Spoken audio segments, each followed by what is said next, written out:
Alright, today I wanted to talk about general recommendations as you enter the weight room, maybe for your first time, and things that you might not know, that need to know, how you navigate the weight room, and choosing the right fit for you as you pick up different weights and you do different exercises. So firstly, everyone is in there to try and improve themselves. Often you do get some people with walls up that aren't as friendly, but in general, most people that are well experienced in the weight room are very friendly. They like to share their knowledge and they want the best for you. Now, there can be some people over the top and you want to try and stay away from those, and there are also others that don't want anything to do with you. They kind of have their headphones on and are trying to get their workout in and done quickly. So you kind of just have to get a feel for the room and the people in it. And then once you find your spot and you try to do your exercises, let's talk about different hand positions. So first off, let's talk about grip. Okay, you can have a number of different hand positions when grabbing a weight or a barbell. So firstly, supinated, that's palms to the sky. If I was to grab this bar, this is in a supinated position. This is a pronated position. This is neutral. And the reason that we manipulate these positions is to change the focus and the stress on the muscles, as well as on joints. Okay, often you'll have people in a supinated position for curls, but if we turn that over and do the same sort of movement in a pronated position, we'd change the focus from more of a bicep movement to a forearm, brachioradialis. We also have different widths that we can grab the bar. We can have narrow, common, or wide. Now we again do these for the different mobilities about joints and through different exercises. If I wanted to do an inside grip, I may do a close grip bench. You could also do a supinated close grip curl, but most commonly, and why it's called common, is about just wider than shoulder width apart. We often find this as we look at the knurling, the grippy part of the bar. We put our index finger on the start of that knurling. That's common for a lot of people, and it is different for different shoulder widths. Okay, it's just wider than shoulder width. So that other people may grab it with the start of the thumb on the knurling or the end of the thumb on the knurling. Whatever's comfortable for you is right for you.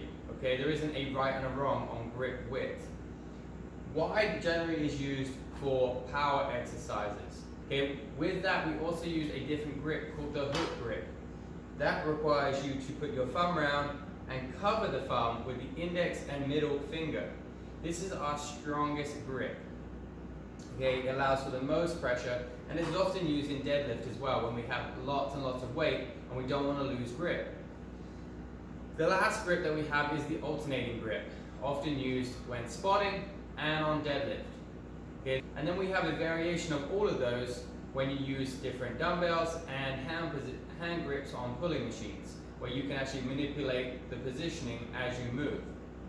Now the reason that we have them and we do different ones is again to change the focus on the muscle. What muscle do you want to be under the most stress, or which muscle do you want to take stress away from? If you're having wrist issues when you're doing a supinated barbell curl, well, try it in a dumbbell with a neutral position. Another example is if you do a dumbbell curl. You've probably seen that it's often taught with a rotation in the curl. This is because the action of the bicep is actually to supinate. If you watch my hand as I supinate, my bicep actually tenses. Okay? My bicep contracts and creates that movement. So if I want to get the most out of that bicep curl, I will pronate away when I stretch the muscle. The insertion of the bicep is on the radial tuberosity. If I get that as far away as possible from the origin, on the glenoid cavity and the coracoid process up here attaching to your scapula, and then when I want it to contract, I want it to be as short as possible. So I want that radial tuberosity to be as close as possible to my shoulder pretty much. So I supinate. That way the bicep's doing more work under more stress, leading to more adaptation for growth and strength. It's also important to note there are what's called closed grips and open grips or false grips. An open grip is one that you do not wrap your thumb around the bar, also known as a false grip or a suicide grip. This is often used when pressing, if you want to press. The problem with this is the bar can slip, it's in an unstable position, and we never teach that or recommend you doing it. Always wrap your thumb around the bar. It's going to have you in a safe position, and it's actually going to do more work for your forearms, leading to more strength and application to other movements where you need grip pressure. Now let's talk about muscle contraction speed. Depending on what your goal in the workout is, should dictate the speed of that contraction. In general, we want slow speed movements, under control, in stable fashion. However, there is a time and a place that you want fast movements. When we're focusing on power production, we want to elicit a quick contraction from our type 2 large muscle fibers to do it as quickly as possible. If you're trying to work on muscle endurance, trying to work on muscle hypertrophy, which is the growth of the muscle, slow speeds. If you want to do power, high speeds. So that's important to note. In general, the slower speeds, we're looking at around 5 seconds per rep, 3 second eccentric, the down phase, 2 second concentric, which is the upward phase. It's also important to note the breathing. Okay, we breathe out when we struggle, okay, generally in weight training. This may be different than what you've learned if you're familiar with practice of yoga. Okay, we want to exert in a sticking point. This is where the movement or the momentum of the bar slows. We breathe out to try and increase that movement and continue the movement through the full range of motion. We breathe in on the easy part of the movement, we breathe out on the difficult. There is a time where we don't breathe at all. This is known as the Valsalva maneuver. We breathe in and hold and close our glottis and hold that breath in to increase the rigidity of our torso. What's happening here is as we breathe, we're adding pressure, air pressure, into our torso, and we push that pressure, tense our stomach and our ab muscles against the abdomen wall, and we're creating more and more pressure to keep the spine in a neutral and stable position.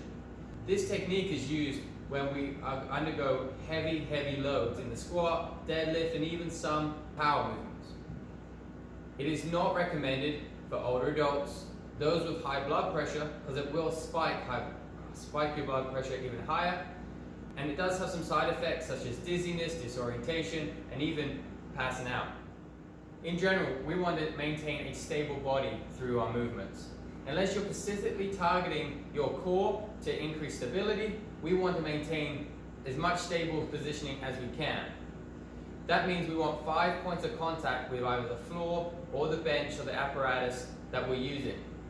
For example, on the bench, I've got my left foot, my right foot, my butt, my shoulders, my head. There's my 5 points of contact as I grab the bar in a stable position.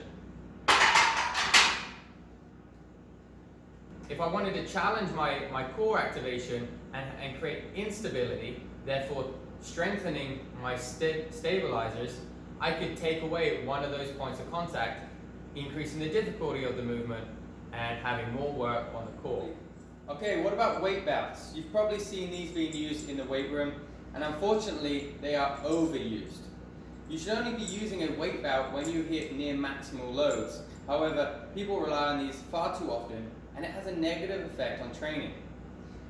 To understand this, let's think about the muscle anatomy of our abdomen. We have 4 layers of muscle: transverse abdominis, internal obliques, external obliques, and rectus abdominis, our 6-pack. When we use a weight belt, we add pretty much a 5th layer of abdomen onto us, on the outside, that we're able to breathe in, use that Valsalva maneuver, push our air into our torso, push out against a 5th wall, so we have a stronger, more rigid torso, leading to less chance of injury when lifting maximal loads. However, when I don't have the belt, my 4 layers of abs, my muscles have to do the work.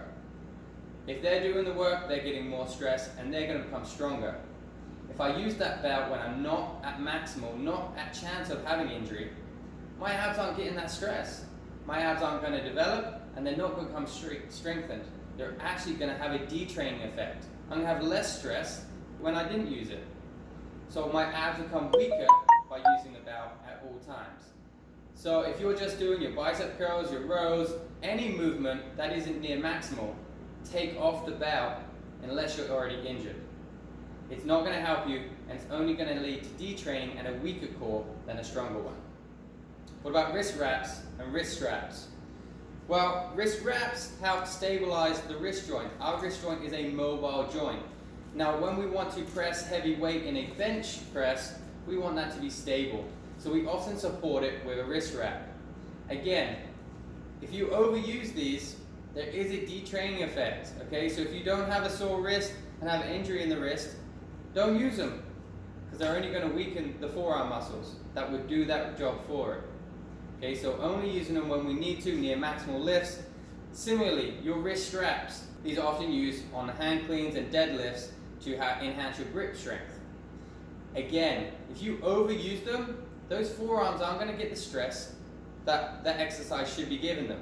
They're not going to adapt, they're not going to get stronger, and therefore you're going to have a detraining effect.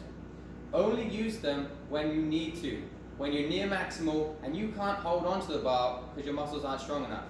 Okay, so that just means you need to work on your forearm strength if you can't hold the bar and your legs can press away on a deadlift more than you're able to hold.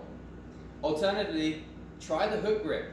Now that takes a little bit of tolerance because it is painful when you first try this, but with time you'll build tolerance, get used to that grip, and you won't need these straps. You'll be able to use the muscles in your body to do the movement.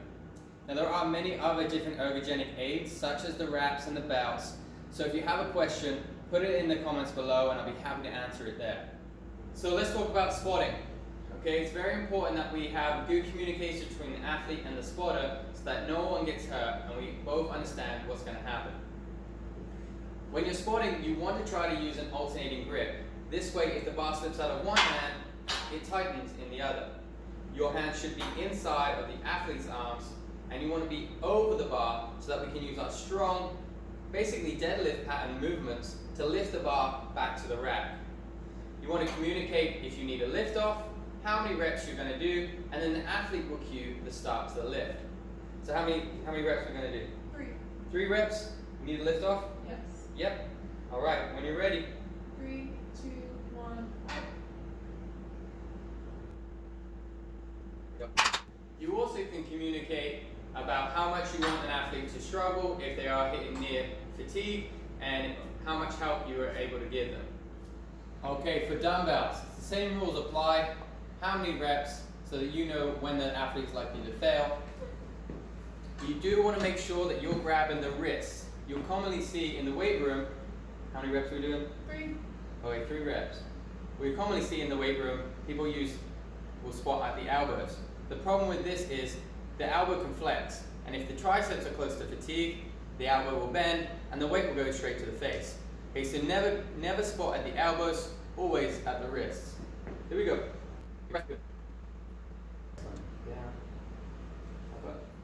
Okay, squatting the back squat. You want to be as close to the athlete as possible if you're the single spotter. That way, their weight and the weight of the load on the bar is as close to your center of gravity as possible so that you're strongest in that position and able to help. Remember, when you're squatting, you're only lifting a small percentage of the weight that the athlete cannot press. They should be able to do the majority of the work, unless they fully fail. If you are not able to take the full load of that weight, add additional spotters. You can add spotters to either side of the weight.